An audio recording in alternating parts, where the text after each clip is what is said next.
caminhamos para fim dos tempos, e aí agora vem Jesus voltando com a igreja no final dos 7 anos para socorrer a nação de Israel. Aqui em Mateus 25, Jesus vai falar de um assunto muito sério, que eu quero que os senhores acompanhem. Quando ele diz aqui no versículo 31: e quando o Filho do Homem vier em sua glória, não estaria alguns santos, todos os santos anjos com ele? Então se assentará no trono da sua glória. 32. Também não está algumas, todas as nações serão reunidas diante dele, e apartará uns dos outros, como o pastor aparta dos bodes as ovelhas.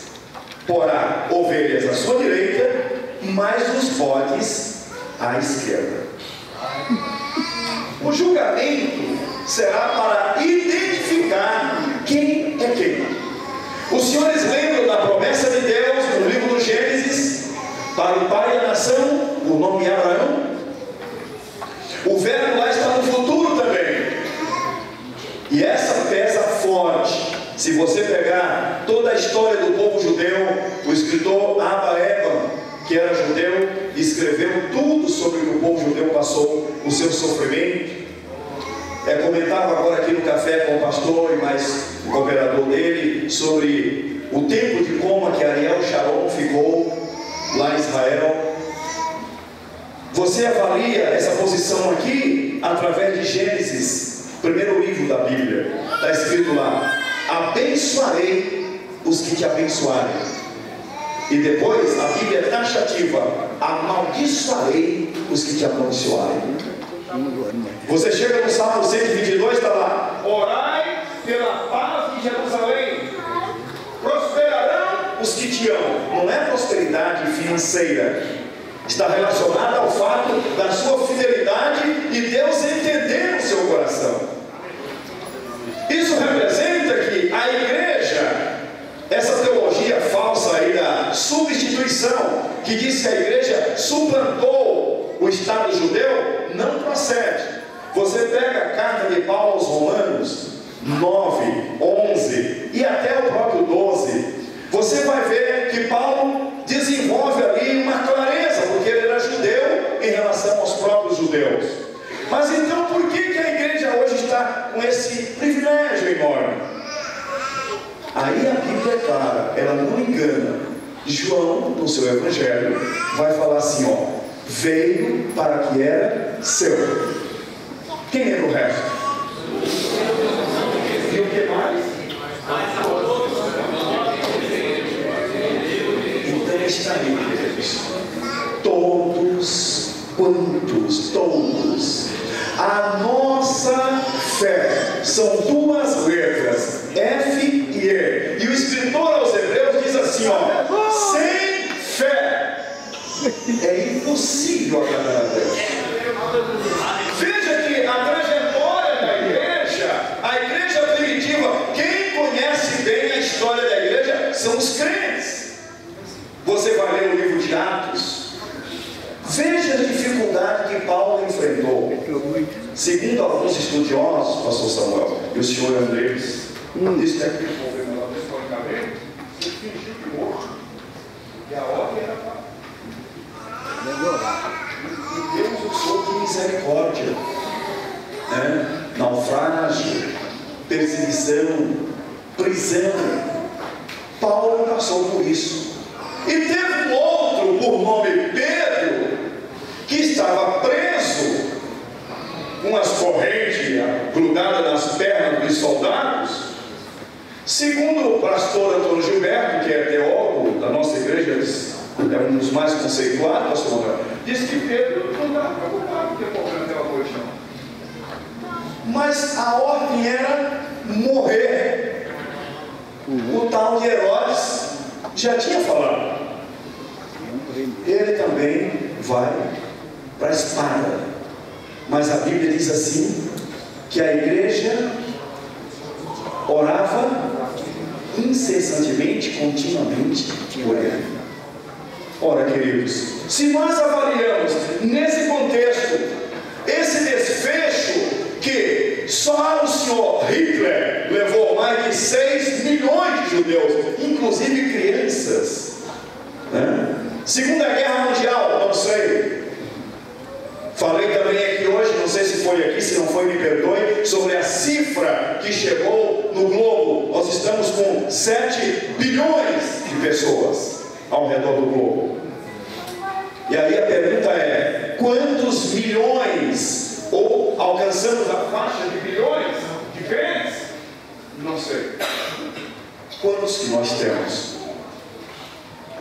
Quem estará diante de Deus no tribunal de Cristo? Eita coisa boa! A igreja do Senhor recebe esta grande notícia para preservar o que você tem de mais importante na terra: a sua comunhão.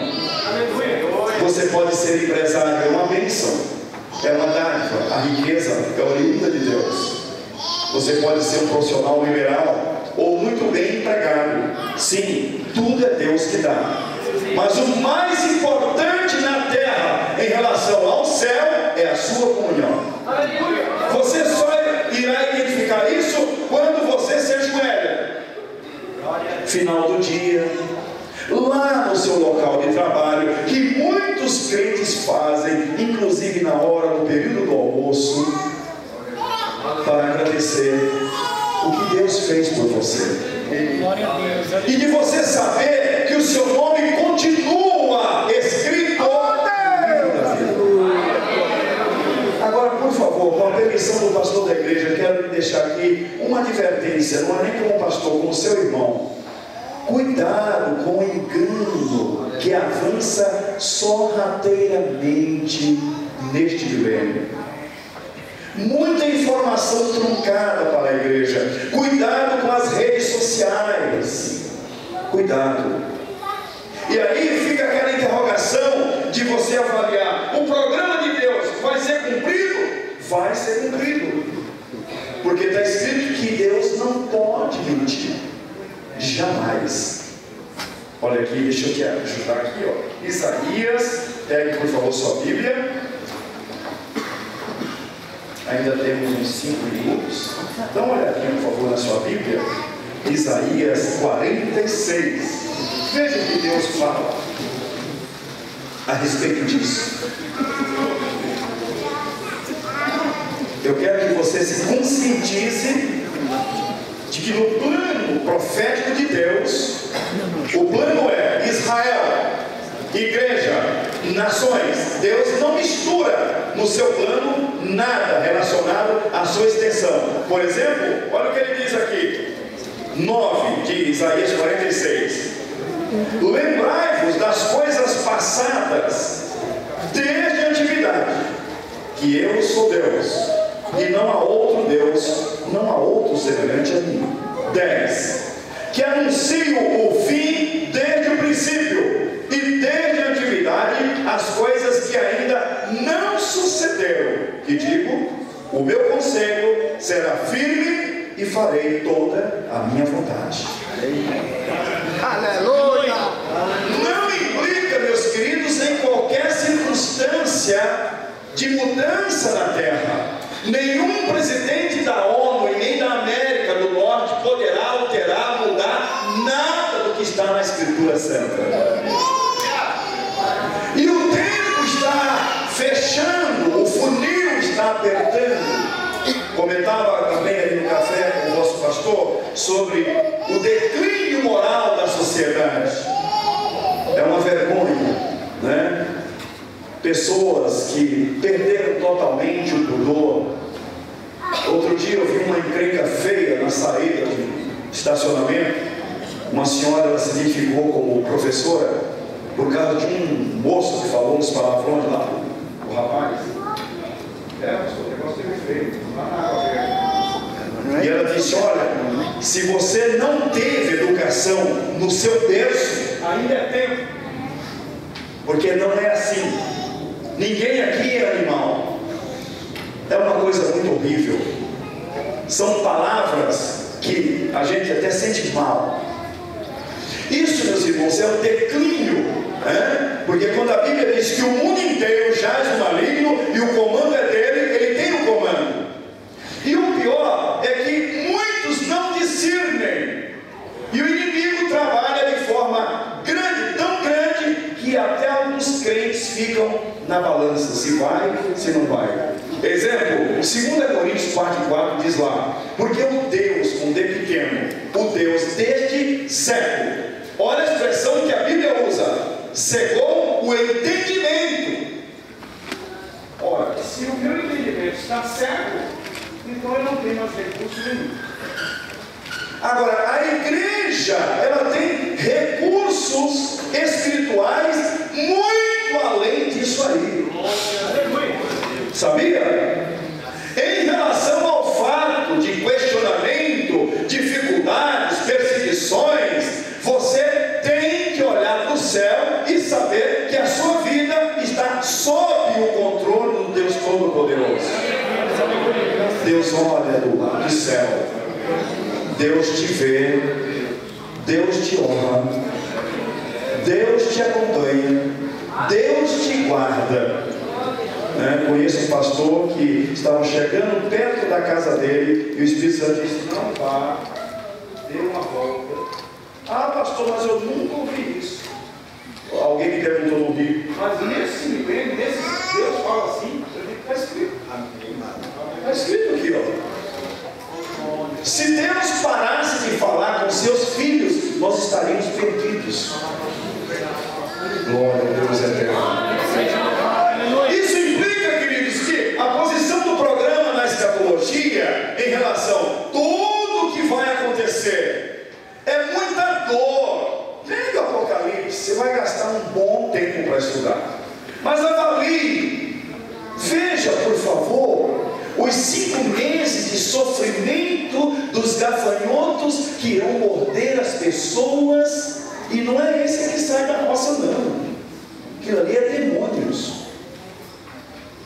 ferida, animais ferozes serão soltos, água transformada em sangue, lua e sol irão escurecer, água ficando totalmente amarga.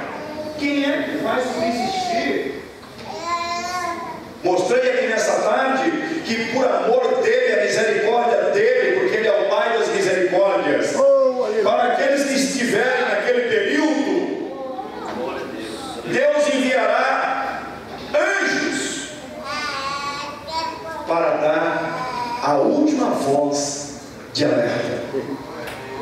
Tudo porque haverá um céu também durante os últimos 3 anos e meio. Este selo chama-se 666. A igreja não vai saber o que é isso, porque nesse período a igreja não estará na terra. Mas está escrito, mostrei aqui hoje à tarde para os obreiros, no Apocalipse 14, que os anjos irão adverti-los, e quem abraçar, quem aceitar, estará perdido eternamente. Mas aqui tem uma advertência: sai dela, povo meu. O tempo está próximo.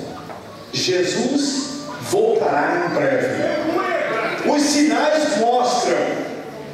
A natureza geme, está escrito em Romanos. Terremoto no Brasil, agora pegou o quê? Está uma média de 40 dias lá em Montes Claros, norte de Minas.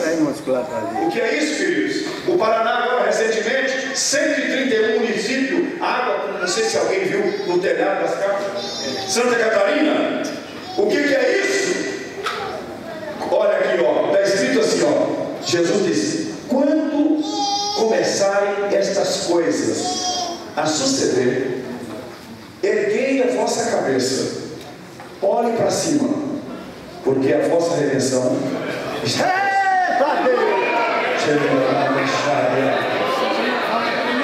Se você esperava desse preletor, da piruleta aqui, quebrar vaso de fogo, isso não tem no meu ministério. Mandar a igreja levantar, abraçar, falar isso do seu irmão, isso não tem no meu ministério. Meu compromisso é com a palavra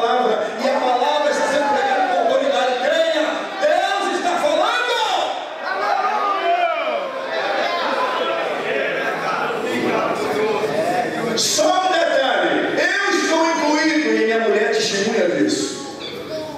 Se eu estiver orando, igual aconteceu recentemente, e o inimigo trouxer qualquer coisa que não procede de acusações, que está no Apocalipse 12:10, e diz que ele acusa a crente de dia e de noite, eu não acendo luz de quarto, nem perco tempo, eu vou repreender. Digo, olha aqui, Satanás, eu estou ajoelhado em nome do Deus Todo-Poderoso. Vai saindo, Aleluia. vai saindo em nome de Jesus, e não levanta, porque isso que desenvolve na sua mente, na minha mente, seria uma forma de desequilibrar a sua sintonia com Deus. Mas no Salmo 34 está escrito que quando o justo clama, Deus responde. A tua oração, Deus ouve.